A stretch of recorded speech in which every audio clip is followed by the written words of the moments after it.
I have in front of me a slender volume called Language is Music, over 70 fun and easy tips to learn foreign languages. And I'm joined by the author, Susanna Zarajski. Susanna, good morning. Good morning. Thank you for having me. Susanna's family moved from the then Soviet Union, from Russia, to the United States in 1980. So as a small child, you were about 3 years old when you immigrated. Correct. You were speaking Russian, but I assume you picked up English pretty fast? Yeah, well, because I went to an American preschool. But actually, my mother taught me how to read and write in Russian before I entered kindergarten, before I learned how to read and write in English. Wow, your mother was really, that's like 4 years old, 3 years old? Well, I started kindergarten when I was 5, so before then, yeah. Wow. Mm-hmm. And it's a different alphabet. It's Cyrillic. Exactly. And, sometimes when I'm writing in Cyrillic, if I don't write in it for a long time, I kind of confuse the letters because there's similar letters in the Latin alphabet as in the Cyrillic alphabet, but they actually have different sounds.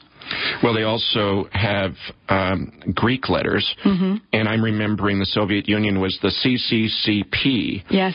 And Union of Soviet Socialist Republics, and the P is an R. Correct. And the C is an S. Correct. And I remember restaurant, if you just looked at it and assumed it was a Latin alphabet, it would be like pectopau or something like that. Exactly. Restaurant is pectopau, but it's actually pronounced restaurant. It's the same word. It's the French word, right? Restaurant. Mm-hmm. So you've got a theory about learning languages that says that memorizing vocabulary words and conjugating verbs is so boring and so uninteresting that people give up before they ever understand really the pleasure of speaking a different language. That's right. That's right. Well, when we're babies, we listen to our mother tongue for a year before we start speaking. So our ears have to get used to the sounds of the language. And then when we start speaking, we don't have an accent. We may sound funny because we're not putting the words together correctly. So when we're adults and we go to a school where, the teacher shoves a language table and a conjugation table in front of us and vocabulary words, and we start regurgitating the words that the teacher gives us on the first day. The problem with that is that we don't know the right pronunciation. So we're copying the pronunciation of our teacher. And if we've never heard these sounds before, like the Spanish R, for example, we're not going to pronounce it right. And if our teacher has an accent, we're then copying the bad accent of our teacher. So later on, once we've learned some vocabulary, we have to basically rewind and correct our pronunciation. So we're doing it completely wrong. We should start by learning the sounds of the language and have it be fun, like when we're kids and we learn songs. And then you get the vocabulary and the grammar through the music, through the media. Music, actually listening to songs is what you're advocating? At the beginning, at least, because your ears, there's a theory by Alfred Tomatis, who was an ear doctor from France. He wanted to understand why people have accents. And his theory was that people have accents because they don't hear the sounds correctly. He said you can't reproduce a sound you don't hear, which makes a lot of sense. So at the beginning, our ears need to get used to the range of frequency of each sound, of each language, because each language has its own sounds. So that's how we start, by getting our ears used to it. And then, we start singing the songs, because, you can start listening to canto pop, Cantonese pop music. I don't think it's very good, but you could listen to it and you'll start singing along in Cantonese because your ear, it's fun for you. And then you go back and you're like, okay, what are all these words in the song? And you learn the words. Well, I took French in high school. I took 1 semester of German in college, and I found it so hard that I immediately changed my major so that I wouldn't have to take a foreign language. So 1 semester of German. And then I've got Italian relatives who I visit and leech off of as often as possible. So I'm around Italian. And, of course, here in California, we're all around Spanish a lot. And I've absolutely not learned any of these languages. So I've always presumed it was laziness on my part, and that if I just really knuckled down and grit my teeth, I could do it. So you agree with that or not? I do. I think that one of the phenomenons that we see here in California is that we are surrounded by Spanish, and so many Californians don't speak Spanish, or if they want to learn Spanish, they go to Costa Rica for some intensive class and pay thousands of dollars. Whereas if you go to other parts of the world where they have little contact with English speakers, they're watching a lot of media, American media, British media, TV, radio, whatever.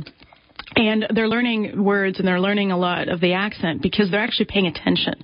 I think one of the problems in California is that a lot of people are not paying attention to the Spanish that's around them. It's just this background noise. And you actually have to start paying attention. Watch the news in Spanish. Listen to music in Spanish. Listen to the news in Spanish. Go do your grocery shopping in the Mexican corner stores and practice, even if you sound like Tarzan at the beginning. And I think that you really have to put yourself into the language because it has to be part of your everyday life, not just a class you take in the evening where you're memorizing conjugation tables. So immersion, it sounds like, is what you're saying. Exactly. Now, you not only speak Russian and English, but you also speak Spanish, French, Italian, what am I leaving out? Portuguese and Serbo-Croatian. Portuguese and Serbo-Croatian. Well, Italian seems easier to me because it seems so phonetic. Mm-hmm. And when I look at an Italian word, I can understand, I don't know what it means, but I can pronounce it usually because it is very phonetic. Spanish is phonetic also. Correct. French is harder because French leaves out the last vowel or consonant a lot. Half of what you see in a French word you don't pronounce. I know, that's what's the problem with French. Mm-hmm. So did you immerse yourself in each of these languages one at a time, or it was all part of a mix, or what? It depends. French I started learning in middle school and then high school, and then when I was a sophomore in high school, I was a foreign exchange student for 2 months in France, and I was living in a French family, went to a French school, and after 2 months I was completely fluent, and I had no accent at all. I had a perfect accent.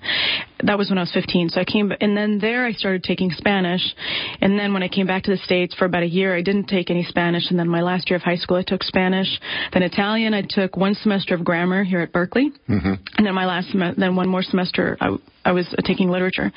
And then Portuguese I taught to myself, actually, using a book called Brazilian Portuguese for Spanish Speakers. And then I took some classes at the adult school in Piedmont. And Serbo-Croatian, I lived in Bosnia. So that's how I learned the language. And I learned a lot there by the media. And Serbo-Croatian is a Slavic language, so the Russian that you had helped you out with that? Correct. I also studied Hebrew, Arabic, and Hungarian, but I don't speak them anymore. Uh-huh. Yeah. Your mind must be just full of all these things. Yeah. Well, it's kind of confusing. I was in Macedonia in March. I was there as an election observer, and Macedonian is very similar to Serbo-Croatian. They were all part of former Yugoslavia.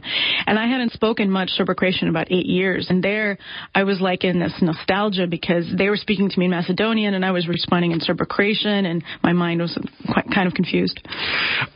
Grammar. Italian grammar, which I don't understand at all, is supposed to be very complicated, much more so. In fact, my Italian cousins say that English is so much easier than Italian because of, I don't know if it's that there are fewer tenses or the subjunctive and all that stuff.